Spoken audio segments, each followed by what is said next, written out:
In this Edge of Eternities draft guide, I will be providing you with all of the information you need to know before diving into the format. I will be discussing the set mechanics, the top commons for each color. I will provide archetype overviews, go through all of the combat tricks, cover some traps to be aware of, combos you can assemble, and more. Kicking things off with the set mechanics, they are Spacecraft, Warp, Void, and Lander tokens. Spacecrafts are a new type of card found in Edge of Eternities that come into play as artifacts that are not yet creatures and then eventually will become creatures if you station them.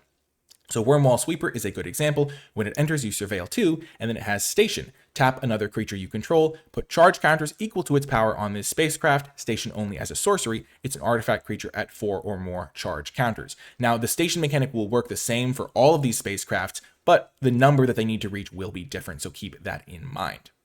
Next is the Warp mechanic, which is a way to cast cards both early and late, though the early version will only be temporary. So Weftblade Enhancer is a good example. For 5 and a white, you can get a 3/4 that when it enters, put a +1/+1 counter on each of up to 2 target creatures, but it also has the Warp ability. You may cast this card from your hand for its Warp cost, exile this creature at the beginning of the next end step, then you may cast it from exile on a later turn. So basically, for 2 and a white, you can cast the Weftblade Enhancer. It'll only stick around for that turn, so it won't be able to attack because it'll have summoning sickness. It won't be able to block because it'll go away by the end of the turn, but you will be able to get that enters effect, so you'll be able to put a couple of +1/+1 counters on your creatures, and then you'll be able to cast it for full retail later in the game. Next is the Void mechanic, which cares about if non-land permanents leave the battlefield or a spell was cast was warped this turn. So in the case of Decode Transmissions, it's 2 and a black to draw 2 cards and lose 2 life. But if you were able to get Void going, then if a non-land permanent left, then you draw 2 cards and your opponent loses 2 life instead. So basically a nice little way to get extra value from your cards if non-land permanents are able to leave the battlefield. So that includes removal spells, creatures dying in combat, if you have any tokens in play that go to the graveyard, like if you sacrifice a token or things like that, which we will get to, and if creatures like get returned to your hand, so it doesn't have to die, you can just have it leave the battlefield. So things like that is all things that will help you get Void going. Next is Lander tokens. We already discussed tokens going to the graveyard. A Lander token is a token that says 2, tap, sacrifice this token, search your library for a basic land card, put it onto the battlefield, tapped, then shuffle. And so there are cards like Cav Landseeker, which will make these Lander tokens, and then these can be used to ramp your mana, fix your mana, trigger Void, help enable a splash, all sorts of good stuff. Moving on to the top commons and kicking things off with white. At number 1 is Banishing Light, really efficient removal spell for 3 mana. You're going to be able to deal with any non-land permanent that's causing you problems, and it's going to be able to just keep that kind of gone for pretty much most of the game because there's not a ton of enchantment removal in this set, and that's going to be just a really nice removal spell that any white deck is going to be happy to have. Next is Night Luminary. It's a really nice 4-drop because a 3/2 plus a 1/1 is already pretty solid, but thanks to the Warp mechanic, it can also fill out your 2-drop slot as well if you don't have a better 2-drop to play, so that's really nice to have as a 4-drop. It can also be a 2-drop when you need it, and just going to be able to make you a bunch of tokens, really just have a lot of creatures into play relatively early in the game. And then Exosuit Savior is a really nice card as well. There's tons of cards in this set that have enters effects, and so you're going to be able to get those back to your hand and play them again with your Exosuit Savior in the late game. It will also trigger your Void cards because it will make your permanents leave play, and so that's worth noting as well. And if you don't have any land drops to make, like you don't have a land in your hand, you can play the Exosuit Savior, pick up your land, and then play the land again, and so essentially make it cost 2 mana in that way if you were already going to miss your land drop. And a 2/2 flyer attacks pretty well. It's going to have good value in the late game. You're going to be happy with this card. Next is blue. At number 1 is Cryo Shatter, really efficient removal spell for blue. -5/-0 is going to take care of almost all the cards you care about, and for a single mana, that is just super efficient. They don't even get to chump with it a bunch of times because they only get 1 chump block, and then it'll have been dealt damage, and the creature will get destroyed. So pretty good card for just 1 mana in blue. And it supplements really nicely the second card, which is Cryogen Relic. So a bit of card draw goes really well with inexpensive removal because you kill your opponent's creatures for cheap, then draw some extra cards, and then just take over the game that way. Cryogen Relic is going to come into play and draw you a card. If it leaves play, it also draws you a card, and then lets you sacrifice it to put a stun counter onto up to 1 target tapped creature, and that will let you have it leave play. So 2 mana to draw a card, 2 mana to draw another card. You could potentially put a stun counter on a creature, but where this really shines is for triggering synergy. So there are cards that care about creatures leaving cards leaving play because that'll trigger all of your Void cards. There are cards that care about artifacts, and Cryogen Relic is going to be a nice little artifact artifact for that. And then there are some cards that want you to be able to sacrifice cards, and so you can just have the Cryogen Relic in play, sacrifice it to something else, and still get that card draw out of it. So just a really nice card to have in your blue decks. It's going to fuel your synergies and get you some nice card draw to boot. And the worst case scenario of 2 mana draw a card, then later 2 mana draw a card is even pretty good still. So just a nice little card in blue. Then at number 3 is Starbreach Whale. 5 mana for a 3/5 flyer that surveils 2 when it comes into play is really nice, because by that point in the game, you oftentimes don't need lands, so surveilling away lands is basically like drawing a card. And then the warp ability just gives it some nice upside for earlier turns where maybe you have a couple extra mana, and getting that surveil is going to be a nice upside. Next is Black, which has some great removal at common in this set. Depressurize is basically going to be able to kill any creature with power 3 or less. That's basically how it reads, but also has the added upside if your opponent has a bigger creature of being able to be used as a combat trick of sorts to shrink it down when it attacks you, and then you can maybe double block it or things like that. So a really nice efficient removal spell that's going to help you trade up on mana. Gravkill, very straightforward removal spell. 4 mana, get anything exiled, creatures or spacecraft. A really nice card to be able to use, and you're going to be happy having this in your black decks. It's just because it's 4 mana, it's not quite as premium, but it is still a really, really good card, and you're going to be taking these aggressively. And then at number 3 is Embrace Oblivion. For 1 mana, you can destroy a creature or spacecraft, but you have to sacrifice an artifact or creature. So there are plenty of cards that have Enters effects. There's plenty of Lander tokens running around. There's plenty of cards you don't mind sacrificing to unlock having such a powerful removal spell in your deck for just a single mana being able to kill a creature or spacecraft. Moving on to red, at number 1 is Plasma Bolt, another really efficient removal spell. Deal 2 damage for 1 mana is usually pretty solid already, but the fact that if you can get Void going, you can deal 3 damage instead, then you're going to be able to have a 1 mana deal 3, which is just basically a really efficient spell for 1 mana. And you could even target your opponent directly if you get them low on life to just be able to deal direct damage to end the game. So a really, really strong card, even though it's sorcery speed, definitely a high priority. Next is Bombard. It's an instant speed removal spell, which unlocks a lot of possibilities. You can hold up your mana, see what your opponent does, cast this on their end step, or cast it in response to a combat trick or things like that. But 3 mana deal 4, just a really nice efficient rate, and you're going to be pretty happy playing this card, especially because it is an instant. And then at number 3 is Orbital Plunge. So 4 mana deal 6 is going to take care of pretty much anything you care about. So 4 mana removal spell that deals with almost anything is already solid. But if you deal excess damage, which you often will because most creatures have less than 6 toughness, you get a Lander token. So you get some extra value. That Lander token can be used, as we already established, to mana fix, to help you with a splash, to be used to trigger your void cards more easily. And so overall, Orbital Plunge is going to be a great card for your red decks. Finally, we have green, and at number 1 is Diplomatic Relations. Now, this card, as worded, is a weird design for green because you can target your opponent's creature with it on the first part of the card, and then have that creature deal damage equal to its power to itself. So it's kind of a weird thing that green wouldn't normally gain access to. So there is some talk that it might get in errata, but as worded, you can use this to target your opponent's creature and have it punch itself, basically. And that's going to unlock all sorts of possibilities, limit a ton of downside because your opponent can't like blow you out with instant speed removal in response or things like that. And basically that just makes this a 3 mana kill spell for green that green would not usually gain access to. Even, however, if that does get changed, which I will, of course, note in the pinned comment if it does, then Diplomatic Relations is still going to be a great card, targeting your own creatures to give them +1/+0 and vigilance, dealing damage to your opponent's creatures. That's still really nice at instant speed for 3 mana. You can use this mid-combat sometimes to buff up a creature that will then let it like punch through some extra, like punch through like a double block or things like that. Buffing it up can be used as a little minor combat trick of sorts. You can use this at instant speed on your opponent's turn once they're tapped out, so you can be more flexible with it. Overall, it's a great card regardless of whether or not the wording does get potentially modified or something like that, because it does seem kind of strange as a green effect, but we're just going to read it as is.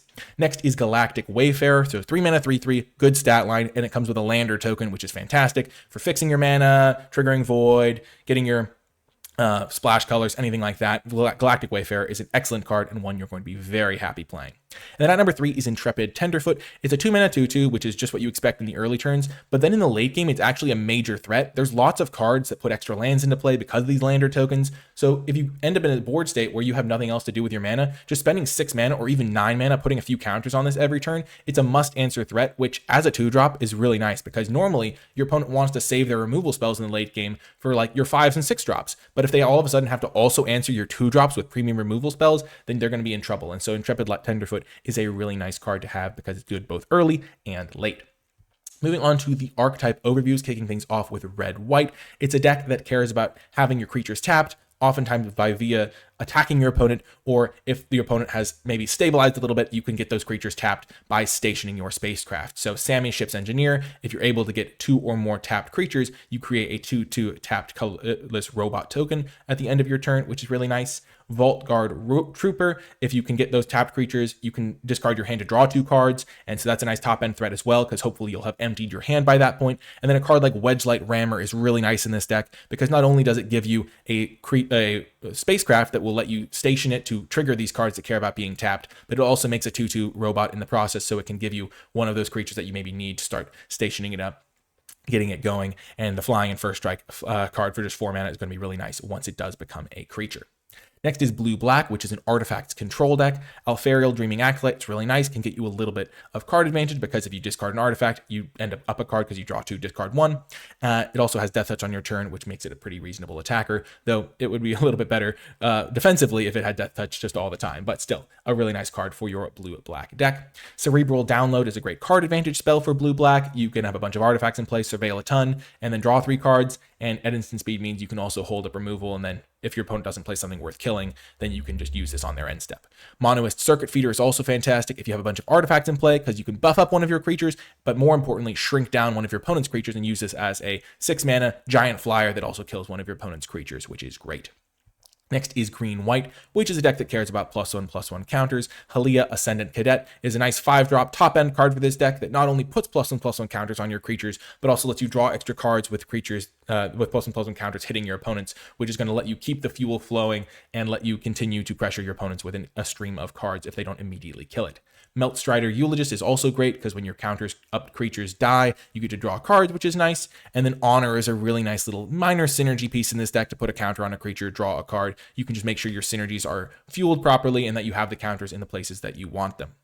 Next is Blue-Red, which is an artifacts deck that can often lean aggressive. Memnon Uthros Exile is a nice card for this deck. It's a little bit of a small flyer to start with as just a 1/3, but when artifacts enter, you put counters onto creatures. It can target itself to become a giant flyer. It can target other things to diversify your threats. Overall, a really good card for this deck.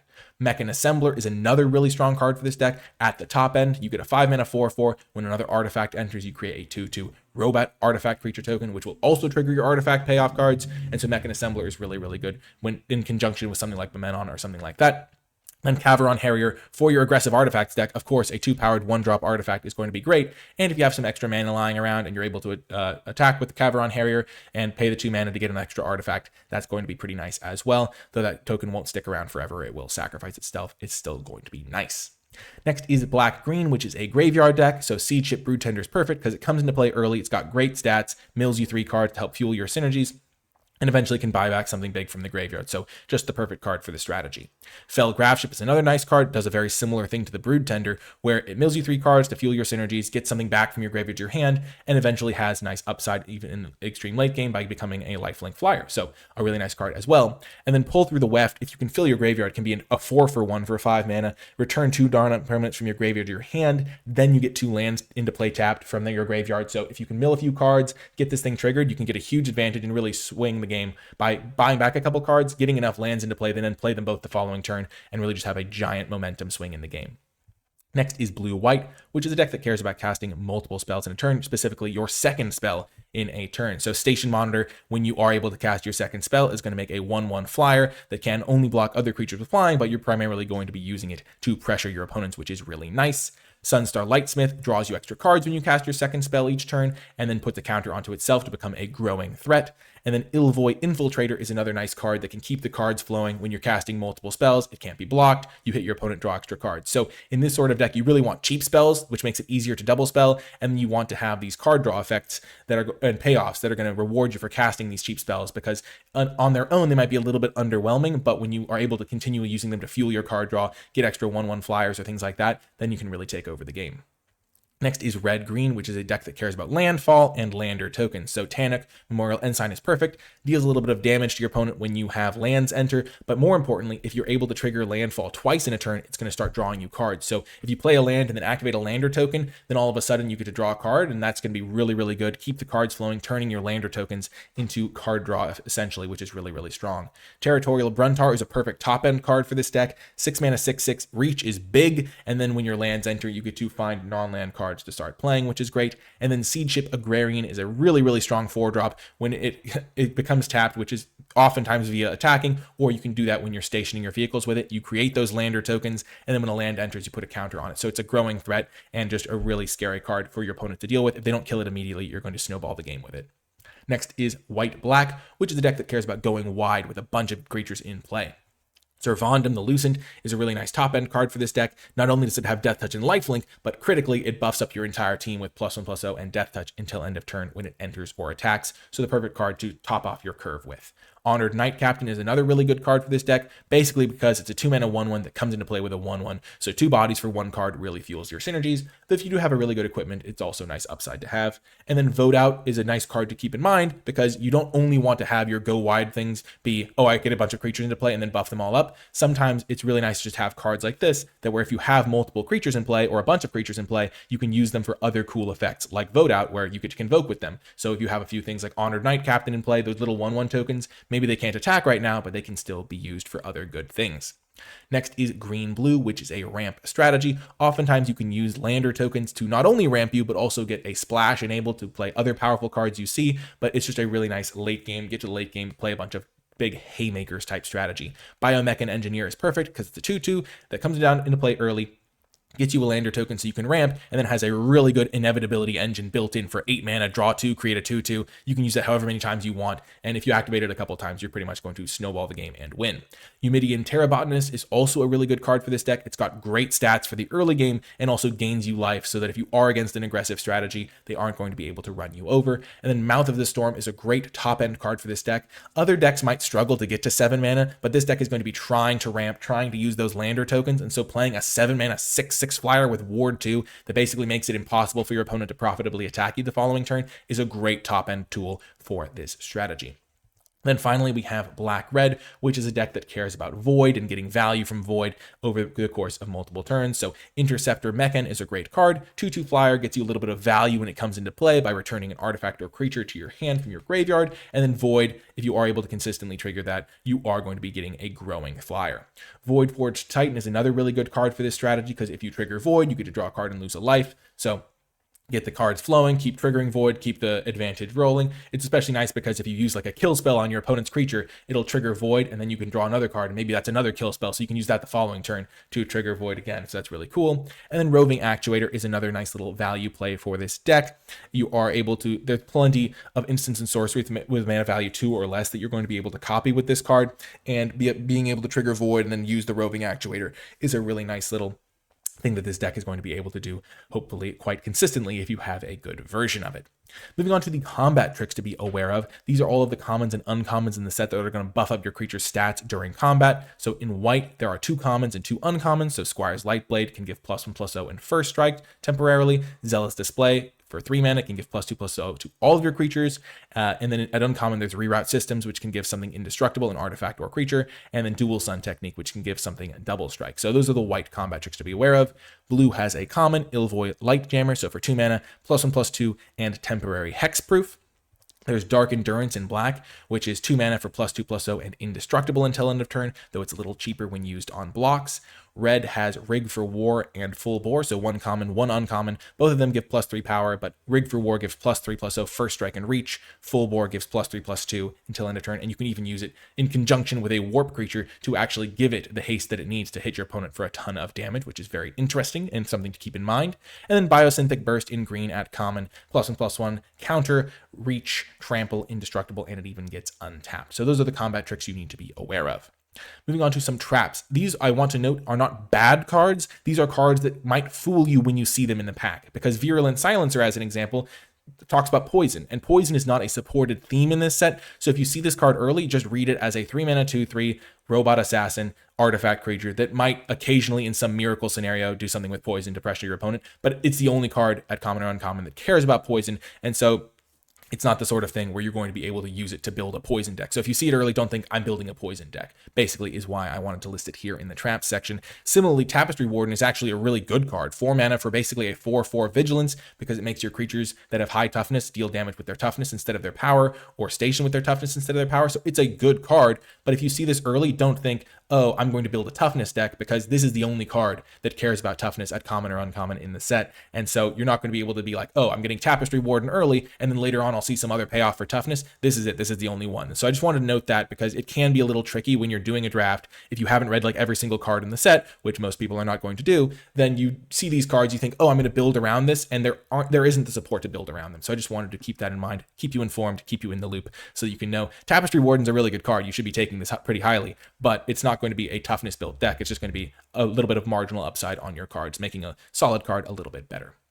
Next are some combos you can assemble with commons and uncommons to get the juices flowing and help you see the horizon of what you can assemble in this space-themed set. First up is the combo between Tractor Beam and Nanoform Sentinel. So Tractor Beam is basically stealing your opponent's creature, but it has to stay tapped forever. But Nanoform Sentinel, when it becomes tapped, can untap another target permanent. So if you can use that and maybe use it by stationing something or get your Nanoform Sentinel attacking, all of a sudden you can basically untap the creature that's under the Tractor Beam, and that's going to let you get much more value out of the card than you would have otherwise. There's also the combo between Hemosymbic Might and Gene Pollinator. Hemosymbic Might, when it becomes tapped, another creature gets buffed based on its power. So first of all, it plays really well with things that buff its power, like equipments or +1/+1 counters, but it's really scary if you can tap it at instant speed, because then your opponent doesn't know where that stats buff is going, and Gene Pollinator lets you tap it at instant speed, so you can attack your opponent with a few creatures, and then they have to block as if each of those creatures is going to get a stats boost from the Hemosymbic Might, instead of knowing where it goes in advance, maybe if you like used it to crew a station, a spacecraft, or something like that. Next, there is All Fate's Stalker and Bygone Colossus, which is a really sweet combo as well. All Fate's Stalker has this warp ability, so you can cast it for 2 mana, exile it at the beginning of the end step, and you can target your own creatures with it. So if you play something like Bygone Colossus for its warp cost of 3, and then use All Fate's Stalker for its warp cost of 2, you can exile the Bygone Colossus with your All Fate's Stalker, and the All Fate's Stalker is going to leave play at your end step. And so when the All Fate Stalker leaves play, the Bygone Colossus comes back and is just a 9/9 sitting in play. And so that's really good synergy to be aware of. Of course, it doesn't have to be Bygone Colossus. It can be any of these big warp creatures, but that's like the biggest one, common or uncommon. So I wanted to highlight that there, because the All Fate Stalker just says exile up to 1 target non-assassin creature. It doesn't have to say your opponent's creature. So keep that little synergy in mind. It's a cool combo. And then the final combo is a classic, the Steal and Sack. Systems Override lets you take your opponent's artifacts or creatures, and if you're taking one of their spacecraft, it'll become a creature basically, and then you can hit your opponent with it and then sacrifice it to something like an Umbral Collar Zealot to get that little bit of extra value, turn your Systems Override into a good removal spell, and overall be a nice little combo to be aware of. The final tips that I want to give here in this draft guide. Stationing spacecraft is good, but attacking and blocking is still the primary function of your creatures. It's easy to see, oh, I have this spacecraft in play. I can station it with my creature, but it's also worth thinking every time, should I just attack my opponent with this creature? Should I keep this creature back for blocks because I need to have the extra stats? It is always something like a decision that should be made instead of just automatically defaulting to stationing because I have the stationing option and I want to get this thing into a creature. You should be thinking, okay, this damage that I deal to my opponent is also going to be a relevant progression in the game. And so just always make that decision and consciously make it instead of just defaulting to always stationing or something like that. And the final tip is remember that combat tricks should primarily be cast on your turn. There are a bunch of combat tricks in this set that do things like, for example, Dark Endurance is the biggest example of this, where it costs 1 less to cast if it targets a blocking creature, which it's easy to think, oh, I then want to cast this on my blocking creature. There's ones that like untap your creatures, ones that give like defensive things like Reach, which wouldn't matter if it was targeting attacking creatures, things like that. And basically, when you have your combat tricks, you want to cast them on your turn because that's when your opponent is most likely to be tapped out. Because the worst case scenario with a combat trick is your opponent attacks you, you block, try to use your combat trick, and then they use a removal spell in response, and they get a 2-for-1 out of it because they not only killed your creature, but they also made you waste your combat trick. If your opponent's tapped out, that's not going to happen. You attack your opponent, they block, you use Dark Endurance, then you just win that combat. But if you're using it on blocks, it's very risky, and your opponent's going to have mana up so they can interact with you. They can potentially use their own cards to mess with your plans. So just try to use your combat tricks on your turn if you can, even though they do have this little bit of upside if you're casting them on defense. That's more of a, oh, we're aware that using combat tricks on defense defense is bad, so we're going to try to make it a little bit less bad. Not, oh, this is all of a sudden a good thing to be doing. So I just wanted to keep that in mind because there are a lot of these combat tricks that are kind of phrased as if they should be used on defense, when you need to just keep in mind combat tricks are used as aggressive offensive options, and the best offense with combat tricks is the best defense with combat tricks is a good offense, as they like to say. Anyway, that's going to do it for this video. Thank you so much for watching. Remember to like the video, subscribe, and comment if you have any questions or feedback. And to let me know you made it all the way to the end of the video, leave hashtag GalaxyDrafter in the comments section down below. I hope you enjoyed it, and I'll see you out in space.